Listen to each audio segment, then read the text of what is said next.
వెతలు తీరును కృపలు దొరుకును సాటి లేనిది యేసుని నామం యేసునామమే మధురం మదిలో తలచిన ధన్యం యేసునామమే మధురం. ప్రభువునందు ప్రియమైన దేవుని బిడ్డలారా, నేటి వాక్య ధ్యానం కొరకు ప్రార్థిద్దాం. తలలు వంచండి, ప్రభు సహాయాన్ని కోరదాం. మమ్మల్ని మిక్కిలిగా ప్రేమిస్తున్న మా ప్రియ పరలోకపు తండ్రి, మీకు వందనాలు, స్తోత్రాలు. నేటి వాక్య ధ్యానము ద్వారా మాతో మాట్లాడము, మా రక్షకుడైన యేసు నామమున ప్రార్థిస్తున్నాము తండ్రి, ఆమేన్. ప్రియమైన దేవుని బిడ్డలారా, హెబ్రీ పత్రిక 4వ అధ్యాయము, హెబ్రీ పత్రిక 4వ అధ్యాయము 12వ వచనము నుండి వాక్యాన్ని గమనిద్దాము. ఈ అధ్యాయంలో హృదయమును కఠినపరుచుకొనవద్దు, హృదయమును కఠినపరుచుకొనవద్దు. ఇది సందేశం. హృదయము ఎందుకు కఠినమవుతుంది? హృదయము కఠినమవటానికి కారణం అవిశ్వాసము, అపనమ్మకము, అవిధేయత. అవిధేయత అపనమ్మకము, విధేయత విశ్వాసము. అవిధేయత అపనమ్మకము, విధేయత విశ్వాసము. ఈ 4 పదాలు మీరు ఒకసారి ఆలోచించాలి. హెబ్రీ 4:12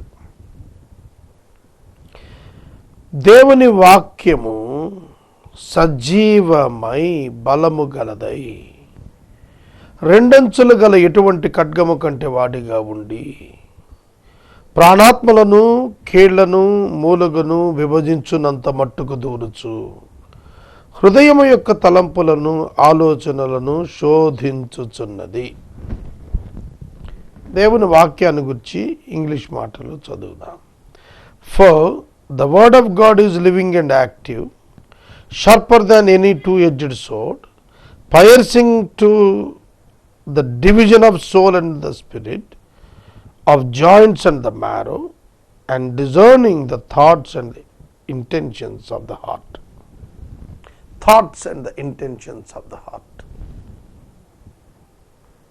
దేవుని వాక్యము హృదయము, తలంపులు, ఆలోచనలు అనే మూడింటి మీద పనిచేస్తోంది. ఎలా పనిచేస్తుంది అన్నప్పుడు బలము కలిగినదిగా, సజీవమైనటువంటిదిగా, విభజించునంత మట్టుకు దూరుచు పరిశోధించున్నదిగా.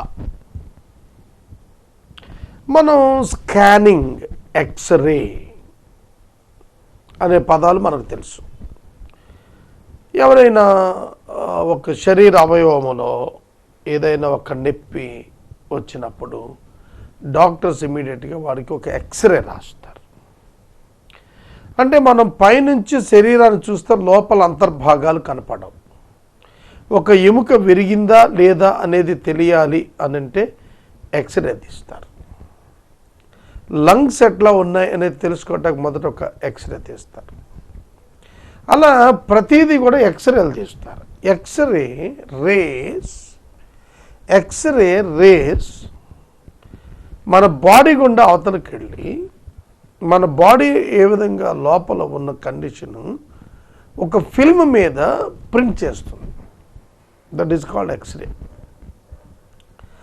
ఆ ఎక్స్రే ఫిల్మ్ ఇప్పుడు కంప్యూటరైజ్డ్ వచ్చింది కనుక ఫిల్మ్ అక్కర్లేకోకుండా దాన్ని కంప్యూటర్ ద్వారా స్టోర్ చేసిన దాన్ని ప్రింట్అవుట్ చేస్తున్నారు ఇవాళ. ఎక్స్రే బాడీలో నుంచి ఆ రేస్ అవతలకి వెళ్ళిపోతాయి. అట్లాగే స్కానింగ్. అందుకనే ఎక్స్రే దగ్గర, స్కానింగ్ దగ్గర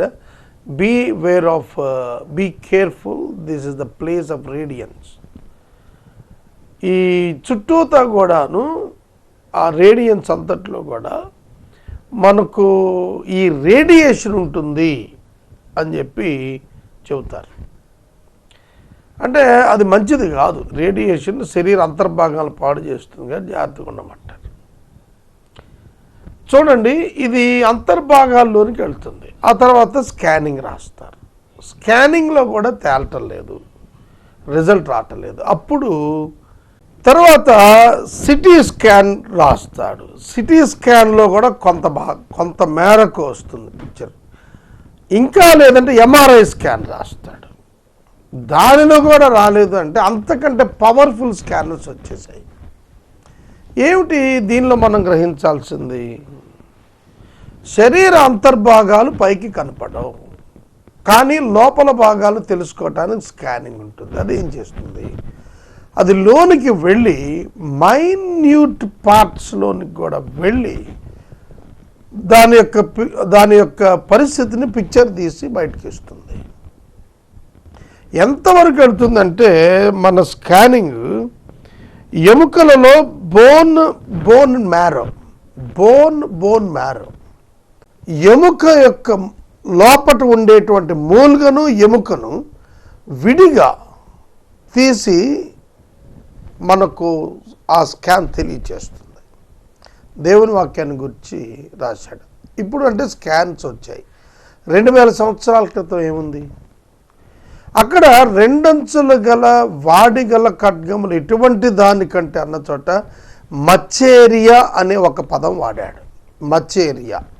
మచ్చేరియా అనేటువంటి పదం ఒక సోడ్ని వినియోగిస్తుంది. ఆ సోడ్ యొక్క షార్ప్నెస్ ఎంత ఉంటుందంటే ఎముక నుంచి మూలుగను వేరు చేసే అంతటి షార్ప్నెస్ ఆ బ్లేడ్కు ఉంటుందన్నమాట. కనుక అది వాక్యానికి ఆ పవర్ ఉన్నట్టుగా రాస్తూ వచ్చాడు. గుర్తుపెట్టుకోండి. కనుక దేవుని వాక్యానికి శక్తి ఉంది, దేవుని వాక్యంలో బలమున్నది. దేవుని యొక్క వాక్యము సజీవమైనటువంటిది, దేవుని యొక్క వాక్యము పదునైనటువంటిది, దేవుని యొక్క వాక్యము హృదయము యొక్క తలంపులు ఆలోచనలోనికి దూరి పరీక్షించగలిగేటువంటిది. ఇప్పటికీ ఎన్ని సూపర్ కంప్యూటర్స్ కనిపెట్టినా కూడాను మానవుని యొక్క ఉద్దేశము, ఆలోచన, తలంపు ఏమిటి కరెక్ట్గా 100% ఏంటి అనేది ఎవరు అసెస్ చేసేటువంటిది కనిపెట్టలేదు. కానీ ఒక్క దేవుని వాక్యానికి ఆ శక్తి ఉంది.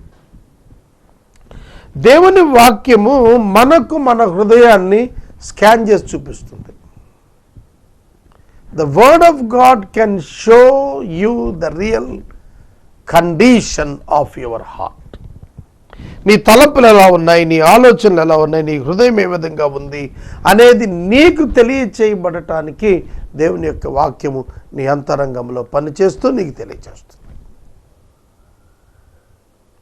కనుక ప్రాబ్లం అంతా ఎక్కడుందిరా బాబు అని అంటే హృదయంలో ఉంది. అందుకే యేసుక్రీస్తు ప్రభువు మొట్టమొదట కొండ మీది ప్రసంగంలో మొట్టమొదటి తెలియజేసిన మాట హృదయ శుద్ధి గలవారు ధన్యులు. హృదయ శుద్ధి గలవారు ధన్యులు, వారు దేవుని చూచెదరు. మొట్టమొదట ధన్యతలలో మొట్టమొదటి ధన్యత ఏంటంటే హృదయ శుద్ధి, దేవుని చూచుట. ఇది ఒక్కసారి మీకు అర్థమైతే మీరు ఏదైనా వనానికి వెళ్ళిపోవచ్చు. ఏదైనా వనంలో ఆదాము హవ్వలు దేవుని యొక్క పోలిక స్వరూపాలను నిర్మాణం చేయబడిన తరువాత వారు పాపం చేసినప్పుడు వారంతట వారే దేవుని విడిచి దూరంగా వెళ్ళిపోతున్నారు. They are not able to see the face of the god. That is their problem. The problem raised because of the sin is not able to face the Lord. దేవుని ఎదుర్కొనలేని స్థితి, దేవుని ముఖమును చూడలేనటువంటి స్థితి పాపం మూలంగా వచ్చేసింది. కారణం ఏంటంటే హృదయం పాడైపోయింది, హృదయం తలంపులు పాడైపోయాయి, హృదయం ఆలోచనలు పాడైపోయాయి, కరప్ట్ అయిపోయింది. అందుకే దేవుని ముఖమును మరుగు చేసింది. హృదయం బాగైతే మళ్ళీ దేవుని ముఖాన్ని మనకు తెలుస్తుంది, తేటగా అర్థమవుతుంది. ఆదికాండం 6వ అధ్యాయం అంటాడు, మనుషులందరూ మార్గాలు చెరిపేసుకున్నారు, దేవుడిచ్చిన మార్గాలు అన్నాడు. They became blind spiritually. ఆధ్యాత్మికంగా వాళ్ళు గుడ్డివారైపోయారు. కాబట్టి ఆధ్యాత్మిక గుడ్డితనం మానవుని యొక్క జీవితంలో ఈ బాధలు, శ్రమలు, కష్టాలు, నష్టాలు, భయాలు, ఆందోళనలు వీటన్నిటికీ కారణం. చాలామంది చాలా నిర్ణయాలు తీసుకుంటూ వాటిని అమలుపరచలేక వైఫల్యం చెందుతూ ఉంటారు. కారణం ఏంటంటే వారిలో భయం. మనం తీసుకున్న నిర్ణయం మనం చేయగలుగుతామా, చెయ్యలేము కూడాను. నేను ఎంతటి వాడు, నాదేముంది, నా వల్ల ఏమవుతుంది. ఈ భయము, ఆందోళన అనేటువంటివి, సిగ్గు అనేటువంటిది పాపము యొక్క కారణంగా వచ్చినట్లుగా ఆదికాండం 3వ అధ్యాయం చెబుతుంది. కనుక మానవుడు తన హృదయాన్ని పాడు చేసుకున్నాడు పాపం మూలంగా. దాన్ని బాగు చేయగలిగింది మళ్ళా దేవుని వాక్యమే. Very simple. వాక్యానికి అవిధేయత, హృదయం పాడైపోయింది. వాక్యానికి విధేయత, తిరిగి హృదయం బాగైపోతుంది. Simple, very simple. ఏ కారణం చేత నీ హృదయం పాడైపోయిందో దానిని బాగు చేయటానికి ఏ కారణంతో బాగవుతుందో ఆ దేవునికే తెలుసు. ఎందుకంటే he is the creator of human being. ఒక రోజున ఒక హనీమూన్ జంట తమ క్రొత్త కారులో బయలుదేరి వెళ్తున్నారట. అదే సమయంలో వాళ్ళు ఫోర్డ్ కారులో పోతున్నారు. అక్కడ ఒక ముసలాయన, ఆయన కూడా ఒక ఫోర్డ్ కార్, ఓల్డ్ ఫోర్డ్ కార్లో ఆయన వెళుతున్నాడు. వీళ్ళు ఆ ముసలాయన్ని చెయ్యి ఉప్పేసి హాస్యం చేసి ఓల్డ్ కార్, ఓల్డ్ మ్యాన్ అని అపహాస్యం చేసి ముందుకు పోయారు. కొంచెం దూరం వెళ్ళిపోయిన తర్వాత ఆ ఫోర్డ్ కార్, కొత్త కారు ఆగిపోయింది. నవదంపతులు ప్రయాణిస్తున్న కారు. ఆ పెళ్లి కుమారుడు దిగి చూస్తున్నాడు. ఆ కారు బాగినట్టు పైకి లేపి ఇంజిన్ వైపు చూస్తున్నాడు. సరే, ఈ లోపల ఆ ముసలాయన అక్కడికి చేరాడు. Old man in old Ford car. చేరిన తర్వాత ఆయన ఆగి, బాబు కెన్ ఐ హెల్ప్ యూ, నేనేమన్నా నీకు సహాయం చేయగలుగుతానా బాబు, ఒకసారి నన్ను చూడనిస్తావా ఈ కార్ అంటే. ఆయన చెప్పాడు, ఐఎమ్ ఎ మెకానిక్. నేను mechanic, I'm not a mechanic, I'm an engineer. నేను ఇంజనీర్నయ్యా, మెకానిక్ని కాదు. నువ్వు చూస్తే మెకానిక్లా ఉన్నావు. My knowledge is more greater than you, I see. నేను, నా యొక్క జ్ఞానం నీకంటే గొప్పది, నాకు తెలియంది నీకేం తెలుస్తుంది, నువ్వు చూడవలసిన లేదని. లేదు బాబు, సరే నువ్వు ట్రై చేయి, నేను పక్కనే ఉంటా అన్నా. ట్రై చేశాడు యవనస్తుడు. మరోసారి ట్రై చేసిన తర్వాత అవ్వటలేదు, స్టార్ట్ కావట్లా. అప్పుడు ఆ ఓల్డ్ మ్యాన్ అన్నాడు, నన్ను కూడా ట్రై చేయనియచ్చు కదా. సరే, నేను ఎంతసేపు ట్రై చేశాను, ఓకే నువ్వు కూడా చూడు, ఎందుకంటే నువ్వు పక్కన కొత్త పెళ్లి కూతురు అసహనంతో ఉంది.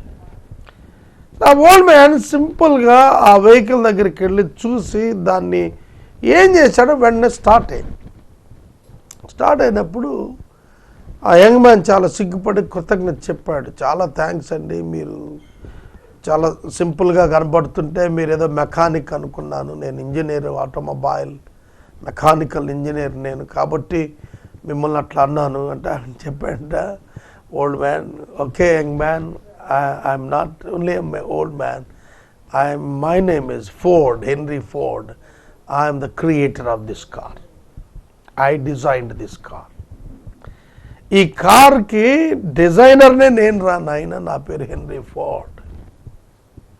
They all stand. వాళ్ళు చాలా ఆశ్చర్యపడ్డారు. ఎందుకంటే ఈ మాటలు మనం చూస్తున్నప్పుడు the creator knows you very well. దేవునికి నువ్వెవరో తెలుసు, ఎందుకంటే దేవుడు నిన్ను మంటి నుండి నిర్మాణం చేశాడు. దేవుడు నిన్ను నాసికారంధ్రాల్లో జీవవాయువును ఊదగా నీ పితరుడు మంటి నుండి మానవుడిగా ఆవిర్భవించాడు. ఆయనకు అంతా తెలుసు నీ గురించి, నువ్వు ఎక్కడ పడిపోతావు. అందుకని ప్రభువు చెప్పాడు, ఆ పండు తినదురా నాయన, తింటే మీరు తినదు నన్ను నిశ్చయం చచ్చిపోతారు, మీరు నన్ను చూడలేరు, దూరం అయిపోతారు అనేది చెప్పుకుంటూ వచ్చాడు.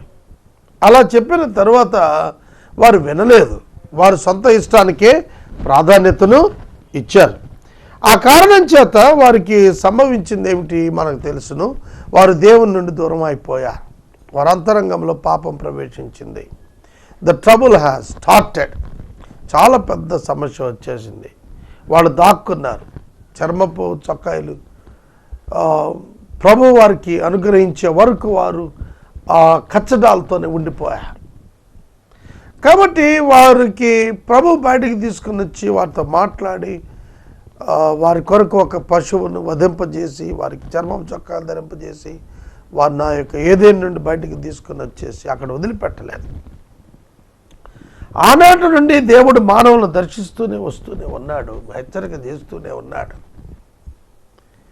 ఎందుకంటే దేవుని వాక్యానికే మన హృదయం యొక్క తలంపులు, ఊహలు, దాని లోపటి సంగతులు తెలుసు. ఈ దేవుని వాక్యం it's very quick and powerful. ఒక translation it's quick and powerful, వేగవంతమైనటువంటిది, శక్తివంతమైనటువంటిది అని రాస్తే ఇంకో చోట అంటాడు it's a living and active. It is active one. నీ హృదయంలోకి వెళ్తే అది పనిచేసేస్తుంది. మనకి ఎప్పుడైనా అనారోగ్యం వచ్చి, తలనొప్పి వచ్చి, జలుబు వచ్చినప్పుడు మనకి వెంటనే రిలీఫ్ అను ట్యాబ్లెట్స్, యాక్టివ్ అను, క్విక్ అను రకరకాల ట్యాబ్లెట్స్ ఉంటాయి. అవి ఇన్ని సెకండ్లో పనిచేస్తాయి, అన్ని సెకండ్స్లో పనిచేస్తాయి అని చెప్తారు. ఒక ఎసిడిటీ ప్రాబ్లంతో ఒక పర్యాయం వెళ్ళినప్పుడు డాక్టర్ ఒక టానిక్ రాశాడు. ఆయన ఏం చెప్పాడంటే it works with in 10 seconds. 10 సెకండ్స్లో ఇది వర్క్ చేస్తుందని చెప్పాడు. ఇమ్మీడియట్ రిలీఫ్ సెకండ్స్లో వచ్చేస్తుందని. సో కాబట్టి ఒక రిలీఫ్, ఒక చేంజ్, ఒక ఏ విధమైనటువంటి మార్పు నీలో రావాలని అన్నా కూడా దేవుని వాక్యానికి అది సాధ్యం అవుతుంది. దేవుని వాక్యానికి అది సాధ్యం అవుతుంది, లేకపోతే సాధ్యం కాదు. కాబట్టి దేవుని యొక్క వాక్యమునకు మనలను సమర్పించుకోవటం మనం నేర్చుకోవాల్సిన ప్రధానమైనటువంటి పాఠంగా నేను మీకు తెలియజేస్తున్నాను. మీ మనస్సు, మీ మైండ్ దేవుని యొక్క వాక్యం చేత నింపబడాలి. దేవుని వాక్యం మిమ్మల్ని బంధీ నుండి విడుదల చేస్తుంది. పాపము మనలను బంధీం చేసేస్తుంది. కదలనివ్వదు, మెదలనివ్వదు, ఏం చేయనివ్వదు. భయకంపితులు చేసేస్తుంది, స్వతంత్రులు చేయదు. కాబట్టి పాపము ప్రవేశించినందున మనము దిగులుగా, చింతతో, బాధతో, ఏమీ చేయలేని వారముగా, ఒంటరి వారం అనే భావనతో ఉండిపోతూ ఉంటాము. కానీ దేవుని యొక్క వాక్యం మనలోనికి వచ్చినప్పుడు మనల్ని అది బలపరిచి ఒంటరితనము నుండి ఆరాధన వైపు నడిపిస్తుంది మనల్ని.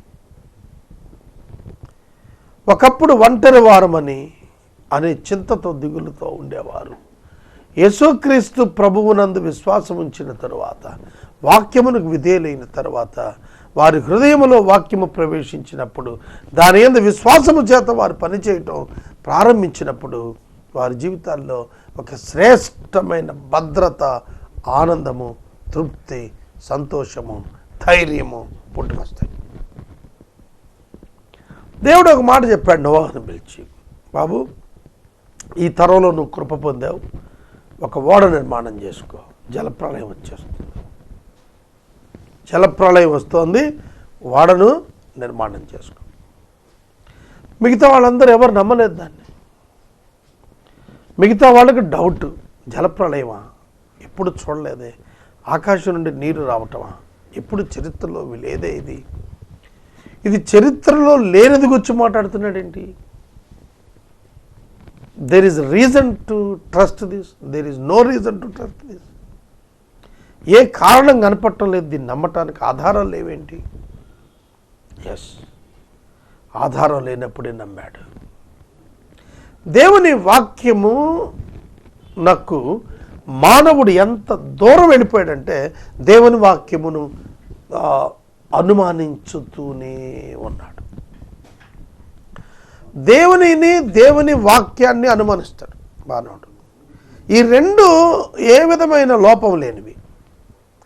అయితే మానవుడు దేని నమ్ముతా అంటే అబద్ధాన్ని తన మనసును నమ్ముకుంటాడు. అబద్ధాన్ని తన మనసును నమ్ముకుంటాడు. అదే వైఫల్యాలకు కారణమవుతుంది. తలంపులు మరియు ఆలోచనలు అనేవి మనసుకు చెందినటువంటివి. Thoughts and feelings, intentions and heart and thoughts, ఇవి మనసులో నుంచి వస్తాయి. అందుకనే రోమా 12:2లో మనసు మారాలి అని అన్నాడు. మనసు మారాలి. నీ మనసు మారటం దేవుని వాక్యమునకు నువ్వు లోబడాలనేటువంటి ఒక నమ్మకం మీద ప్రారంభమవుతుంది. అందుకనే మార్కు 16:16 అంటాడు, నమ్మి బాప్తిస్మం పొందినవాడు రక్షించబడతాడు. ఏమిటి నమ్మటం? యేసుక్రీస్తును నమ్మి బాప్తిస్మం పొందాలి. చూడండి, మనందరం కూడా ఆదాము నుండి ప్రాచీన పాపపు స్వభావం ధరించుకొని పుట్టిన వారమే. ఈ పాపం అనేది మనలో సంతరించుకుని వచ్చిన స్వభావమే. దీన్ని మనం ఒక మేజర్ బ్రేక్ ఇవ్వాలి. దీనికి you should separate from this. ఈ మైండ్ నుంచి, ఈ పాపము వలన కలిగిన ఆ భావాల నుంచి, ఆ మైండ్ నుంచి, ఆ ఆలోచనల నుంచి, ఆ ఇంటెన్షన్స్ నుంచి నీ హృదయం విమోచించబడాలి. నీ మనసుకు చెర విడుదల రావాలంటే ఒకటి ఏంటంటే, యేసుక్రీస్తు ప్రభువు నీ కొరకు చనిపోయాడు కాబట్టి ఇక నీపై నీ పాపానికి అధికారం లేదు, నువ్వు దీనికి దాసుడవు కాదు, కనుక you can go on towards your perfection. నువ్వు విజయం వైపు వెళ్ళగలుగుతావు, ఓటమికి వెళ్ళాల్సిన పని లేదని మొట్టమొదటి నీ మనస్సుకు నువ్వు చెప్పుకోగలగాలి. అక్కడ మన వల్ల కాదు కాబట్టి పరిశుద్ధాత్మ దేవుడు మనకు సహాయకుడిగా నిలుస్తున్నాడు. అది క్రైస్తవ్యంలో గొప్పతనం.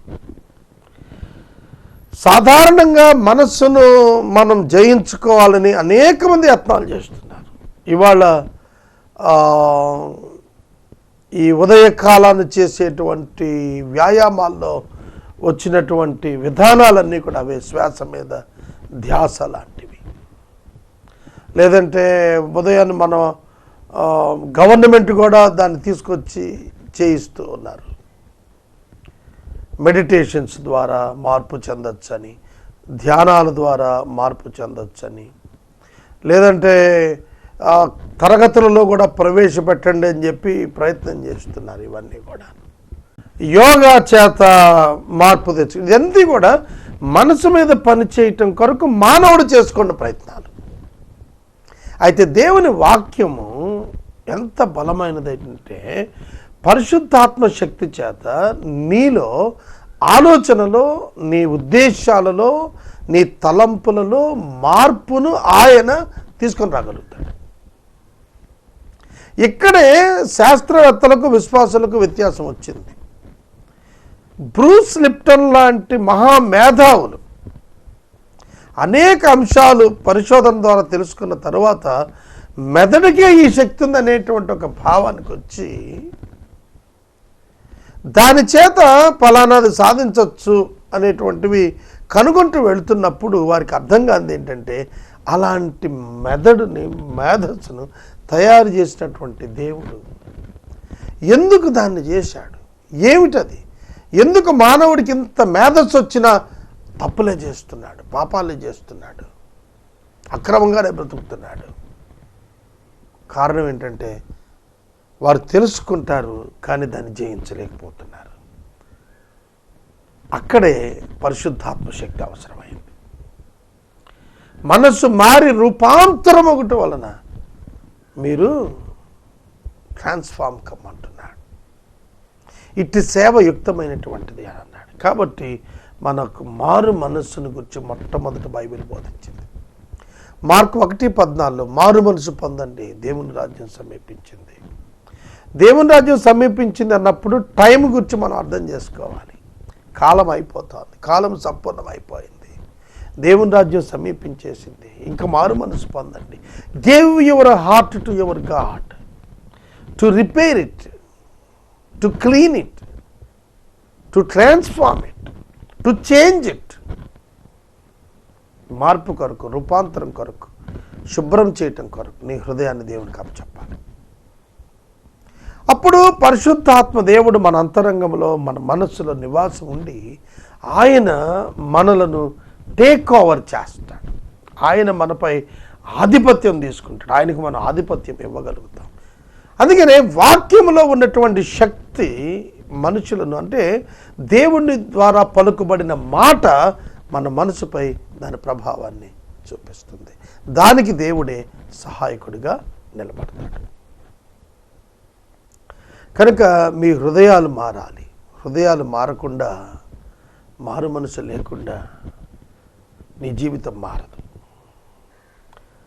నీ మారు మనసులో నీ ప్రధానమైనవి నీ అలవాట్లు. నీ అలవాట్లకు కారణం నీ యొక్క ఊహలు, తలంపులు, ఆలోచనలు. అవి నిన్ను ఆ క్రియల వైపు నడిపించేశాయి. కాబట్టి ఏంటంటే వాటి నుంచి విడుదల పొందాలి. దీని మీద ఎంతైనా మాట్లాడచ్చు. మనం చక్కయ్య డబ్బంతా దోచుకోవటానికి కారణం ఏంటంటే ఇన్సెక్యూరిటీ ఫీలింగ్.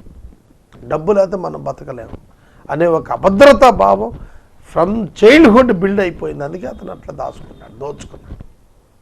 ఇవాళ ఆ ఫీలింగ్ చాలామందికి ఉంది. దాని నుంచి బ్రేక్ రావాలంటే, దాని నుంచి విడిపడాలి, దాని నుంచి మనకు స్వస్థత రావాలి, విడుదల రావాలి, స్వతంత్రం రావాలి అని అంటే దేవుడు ఉన్నాడు, దేవుడు ఇస్తాడు, దేవుడు ఇస్తున్నాడు. Money is only a commodity. God is the proprietor and the owner for me, and he is my father. He can provide. When God is there to provide, I don't need to depend upon the money. ఆ concept వస్తుంది. కాబట్టి turn your mind towards your God. మీ మనస్సును దేవుని మీద తిప్పండి. అందుకే నీ స్వబుద్ధి మీద ఆధారపడద్దు అన్నాడు.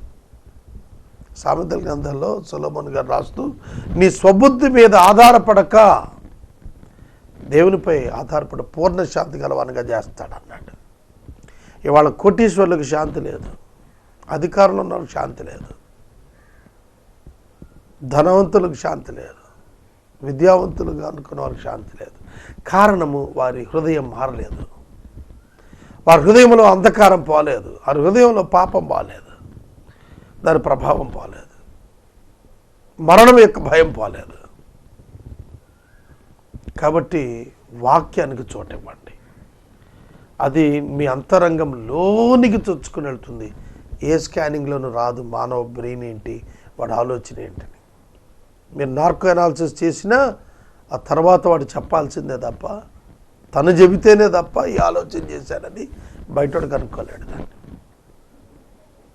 కనుక మీ హృదయం మారాలి. హృదయమే అన్నింటికీ మూలం. దాన్ని మనం మార్చాలంటే వాక్యం ఒక్కటే మూలం. ప్రార్థన. మమ్మల్ని మిక్కిలిగా ప్రేమిస్తున్న తండ్రి, వందనాలు, స్తోత్రాలు. వాక్యము విన్న బిడ్డలను దీవించి మార్చండి ప్రభు. యేసు నామమున అడుగుచున్నాము, ఆమేన్. తండ్రి అయిన దేవుని ప్రేమ, కుమారుడిని యేసయ్య కృప, పరిశుద్ధాత్మని యొక్క అన్యోన్య సహవాసం సదా మనకు తోడైనను గాక, ఆమేన్.